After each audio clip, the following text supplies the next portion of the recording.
Good day, class. In this video, we are going to continue our last discussion on the pulse diagnosis. The first one, irregular slow pulse.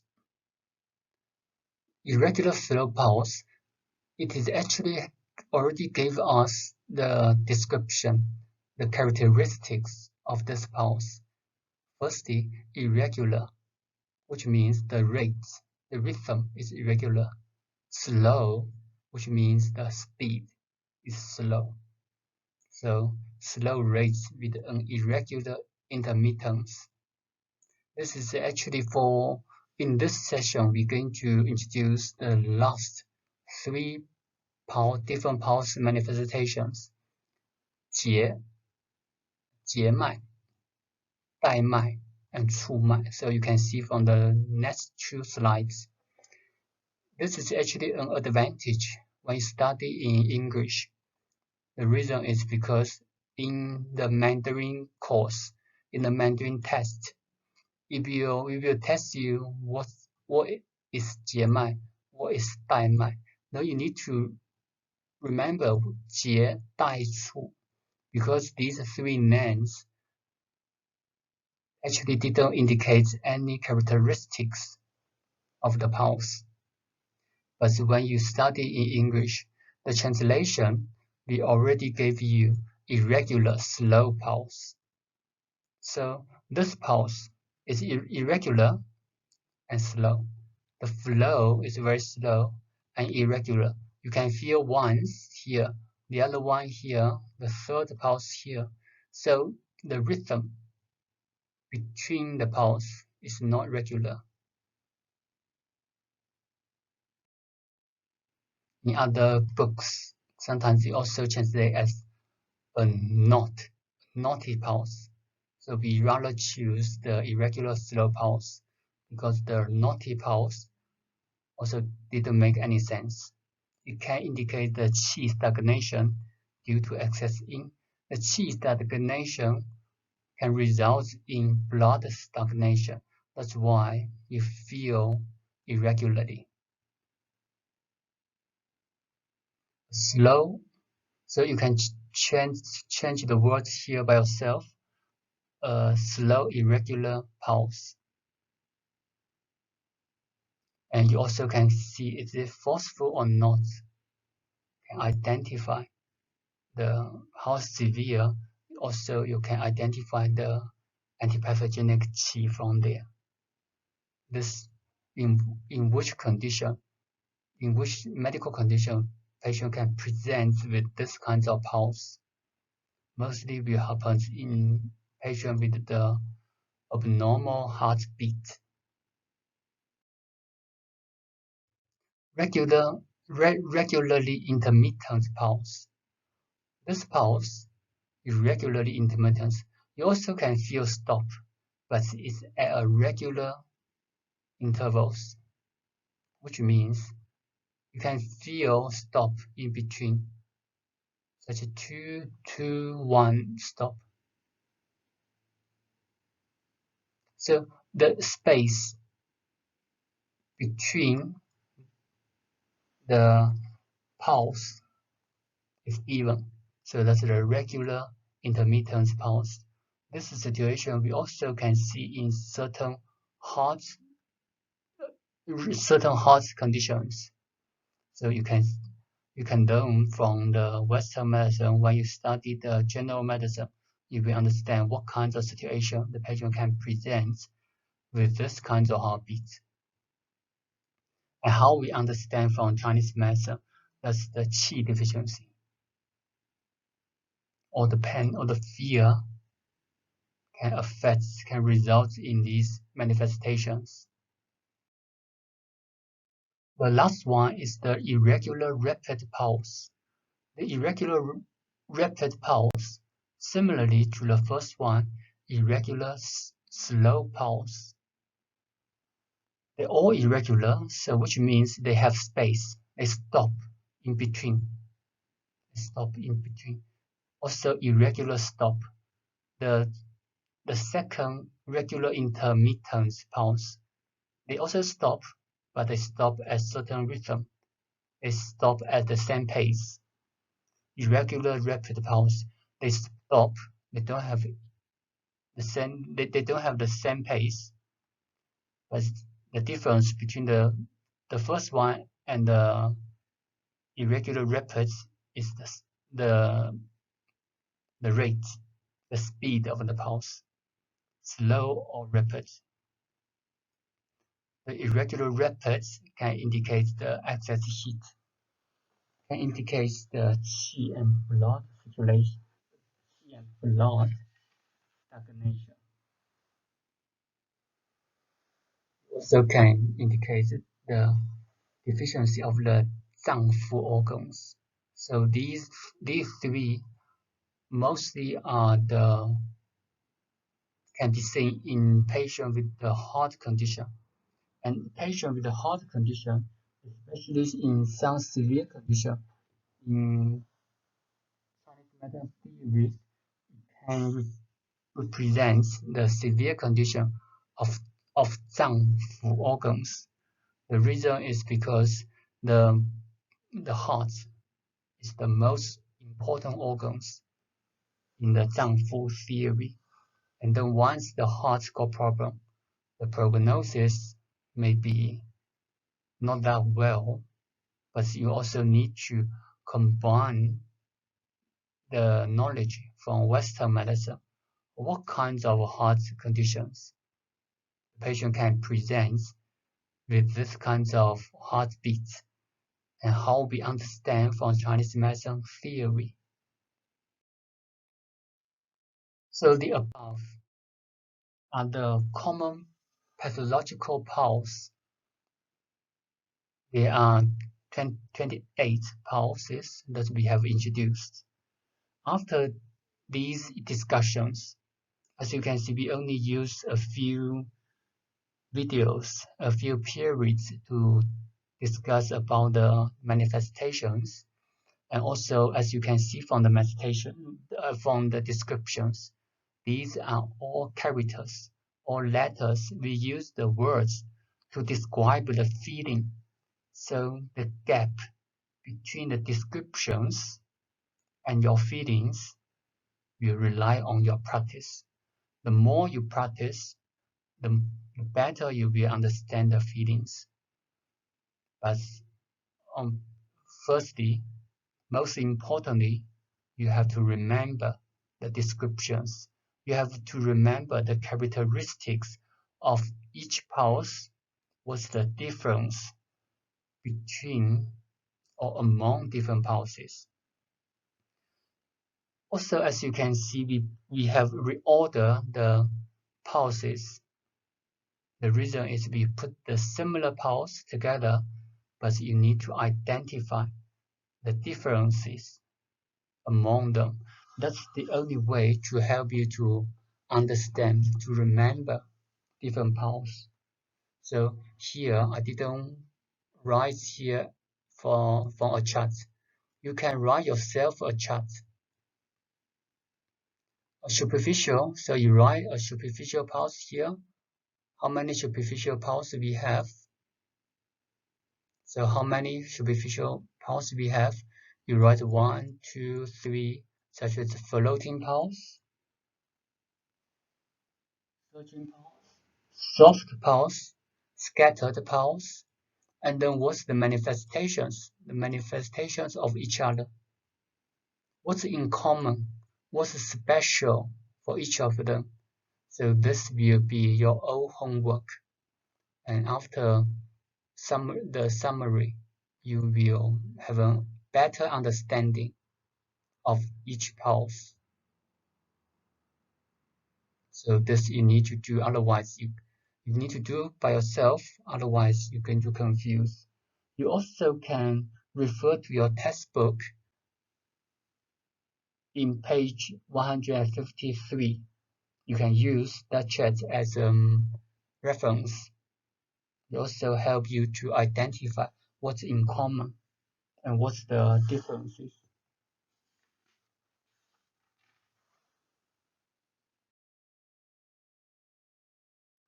The combinations of the pulses. So when we study the pulses, we have introduced 28 different pulses, and each of them will give you the clear descriptions, exactly what kinds of pulse it feels like, such as a floating pulse or a steady pulse. But most of the condition, in most situations, the pulse will appear in the form of combinations. So normally you don't feel, or it's not enough to only feel the floating. So a floating pulse, you can feel a pulse at the superficial level. So that's a floating pulse. We can feel very superficial. We can feel right underneath the skin. But is it superficial thin or superficial large? Superficial weak or superficial excessive? So that's the combination of the pulses and the indications. Once they combine together, the indications also will combine together. Thus, you can see that some examples that we already have gave you, such as the tense or the cold condition and deficiency. That's the combination, such as a floating pulse, you feel at a superficial level, and then weak. You feel very forceful, weak. You can feel the weak and floating. This can indicate that the body constitution is weak. The antipathogenic qi is weak on superficial, so this patient may present with spontaneous sweating. The patient also, especially if the patient have a runny nose, the patient can suffer from exogenous pathogens, and then the patient will present with spontaneous sweating. That's because the weak condition from the weak pulse, thus you can identify the weak condition from the pulse. The weak condition also can present in the weak weight defensive qi in superficial level, and this superficial level defense this superficial weight defensive qi, the deficient can result in spontaneous sweating. So how do we know the spontaneous sweating from a patient? Especially a patient with exogenous pathogens, such as a patient got flu. And then the flu, the patient will present with runny nose, cough, aversion to cold, and then does the patient sweat or not? You can feel from the skin, from palpation, or you also can predict from the pulse. If you feel the pulse is superficial and weak, a weak pulse can indicate the patient has weak weight defensive qi.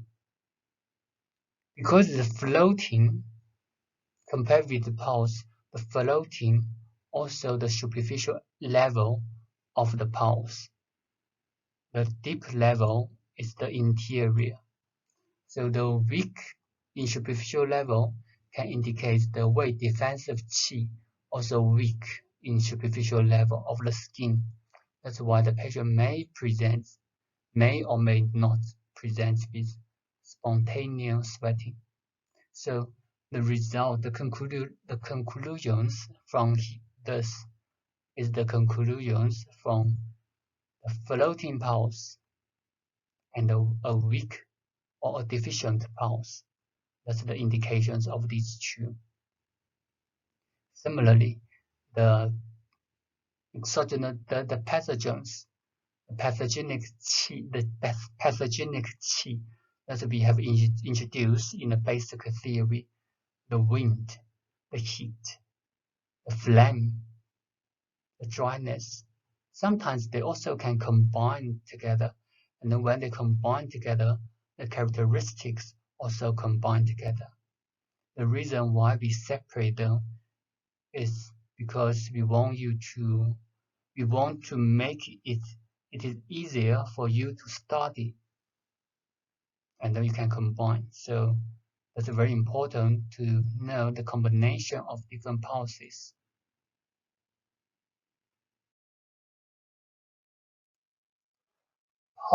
Pulse diagnosis in women and children. This you can just use as a references. We don't focus, we don't focus on here a lot. You can use as a reference.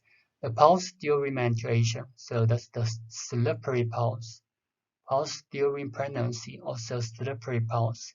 You can try to feel what kind of feeling. Pulse before labor. Nowadays, because the medical level become better, so we don't use that often. Before labor, the arteries in the middle finger of the lady. This is not a patient because it's a pregnant lady. You can feel the pulse here is beating. So when you feel the pulse is beating in the middle finger of the lady, you will know that the lady will start the process of labor. Pulse diagnosis in children. Feeding one pulse in 3 positions with one finger. Because children, the twinkle area is much smaller than an adult. So when you put your 3 fingers here, there's not enough space. There's not enough space. So we will use our thumb. We will put our one thumb instead of using 3 fingers. So let's use finger, one finger to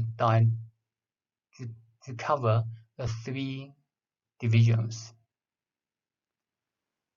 Apart from the location, also the rates that we have introduced under the age of 3, the kids, the heartbeat is slightly faster than adult. So that also will result in the pulse rate. So until now, we have studied all the information, all the content in pulse diagnosis. So what's the significance to study the pulse? Why it is so important for the pulse? You can just imagine that kids come to you. The kid is nervous, and the kids cannot describe clearly. And the kids sometimes they try to avoid, such as the injection, if they don't know. They can lie to you because they don't want the medicine, or they don't want the needles. How do you identify the situation? Apart from the inquiry, the answers from the patient, you also can diagnose from a disease. A few years ago, I saw one girl at the age of 14. She suffered from stomach ache. After the treatment, I use acupuncture and herbal medicine. After a few sessions of treatment, a few days later, it seems the stomach ache was recovered, but the girls still complaining the stomach ache. But from a pulse, I feel the girl might be normal. And then I have a further discussion with the girl. Eventually, I realized that's why the girl says said that she still had the stomach ache. That's because when she had a stomach ache, she didn't need to go to school, so she could stay at home. That's why she always complaining about stomach ache. But how do you know? You can identify there from the conversation. You also can try to identify from the pulse. What's the pulse manifestation?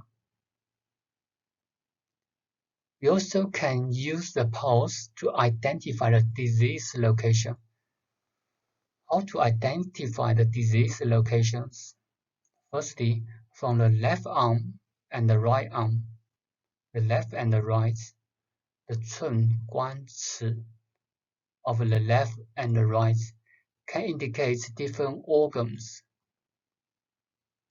If you have the chance, you can try to feel a patient with cancer, such as a patient suffer from a lung cancer. Suffer from lung cancer, you can feel that the patient the pulse at this session. This is the right arm. The right arm, the 寸 area of the right arm, you can feel it more clear. You can try next time if you have a chance to feel. You can try to feel the force from 寸关尺 area. So if you have this experience, next time if you feel another patient have a very severe or very obvious pulse in the 寸 area of the right arm, then you can predict that the patient might suffer from cancer, from the lung cancer. But in this situation, don't tell the patient directly. If you suspect that the patient have cancer, ask them to have a health check in the hospital. Don't tell them that you have cancer. You're going to frighten them. And sometimes, especially if we are not skilled enough, the pulse diagnosis might not be accurate.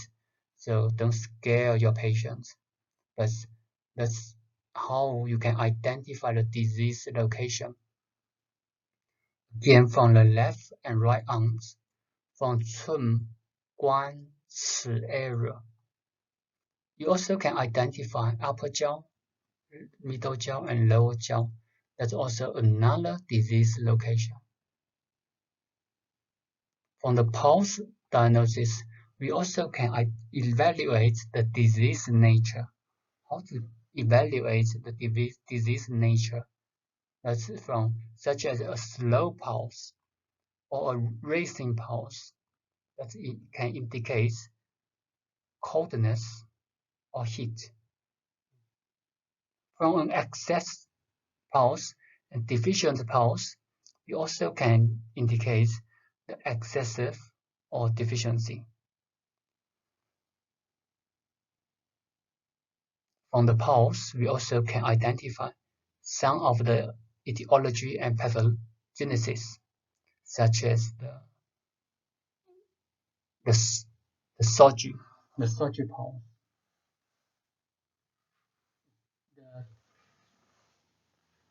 The pathogenesis is deficient. We also can see from the pulse, such as the choppy pulse. The choppy pulse, you can see this can be the blood deficiency, blood stasis. From the pulse diagnosis, we also can predict the disease prognosis.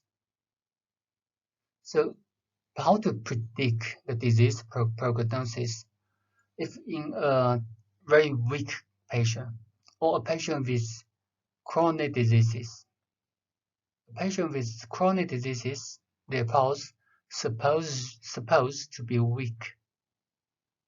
So it's supposed to be because the body constitution is not strong. So the pulse also should not be strong. But now, when in a chronic diseases patient, in a very severe condition, you feel that the pulse is very powerful, very strong and powerful and large. And then when you feel this kind of pulse, you feel very happy because when you study, you said that a large pulse and a strong pulse indicates the strong body build. But in this situation, you need to think about why the pulse become very strong. The strong is not from the body constitution, it's from the pathogenic qi. So the strong pulse can indicate that the pathogenicity is very strong. The body is very weak, so the prognosis of this disease, the prognosis of this patient with forceful, large, excessive pulse is not good. That's because of this kind of pulse should not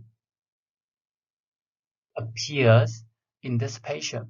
This patient is supposed to have a weak pulse. That's because of his body constitution. But now from a weak body constitution, you see a very powerful pulse. So you can see the prognosis might not be good. So that's how to predict a disease prognosis. In the other examples, that's in a severe condition. And then after the treatment, you can feel that the pulse become moderate, become forceful. Now you will know that the disease after your treatment, it's become better. The prognosis of the disease, the prognosis of the patient is good. So that's how to predict the prognosis, how to predict the disease prognosis. So these just to name a few of the significance of the pulse diagnosis. For the pulse diagnosis, most importantly is the practice. So this practice may last for a lifelong study. Practice the more the better. The more you practice, the more clear you can feel the feeling. The more clear you can identify the feeling. All above is the information of the pulse diagnosis. Until today, we have introduced all the information of the diagnostic method in the diagnostics. At the beginning of this session, we have said that in the diagnostics, there are two main content. The first one is the diagnostic method. The second is the differentiation method. So from the diagnostic methods, inspection, inquiry, listening and smelling, palpation, specifically pulse diagnosis. From the inspection, we also have a separate section of the tongue diagnosis. From the clinics, we use these 5 diagnostic methods. A patient comes to us, we may see the patient present with a red face or a red complexion. And then from the tongue inspection, we see that the patient have a red tongue with thin yellow coating. And then from the inquiry, from the conversation in the consultation room, we realized that the patient suffered from aversion to cold and cough, diarrhea, runny nose. From the pulse diagnosis, we feel that the patient have a floating and weak or floating and deficient pulse. So these are all the clinical information that we gather from the patient.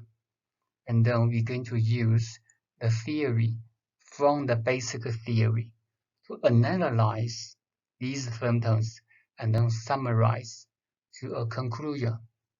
This process we call differentiation. The differentiation is the process from the clinical symptoms to a conclusion,